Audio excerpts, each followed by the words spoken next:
పొంగేటి మనుగడ కోటి అలలుగ పొంగు వరదల వేగాన పడిలేచు అలలకు తీపి కలలకు లేని అలసట నీకేలా నల్ల నల్ల నీళ్లలోన ఎల్లకిల్ల పడ్డట్టున్న అల్లో మల్లో ఆకాశాన చుక్కల్లు అమ్మాయంటి జాబిల్లమ్మ అబ్బాయంటి సూర్యుడమ్మ ఇంటి దీపాలవ్వాలంట దిక్కుళ్ళు ఎవరికి వారే యమునకు నీరే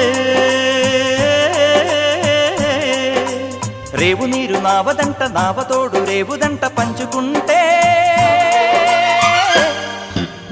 గోరువంక వాలగానే గోపురానికి స్వరాల గణగణ గంటలే మోగనేలా గోపబాలుడొచ్చినాక గోకులానికి పెదాల కిలకిల పువ్వులే పుట్ట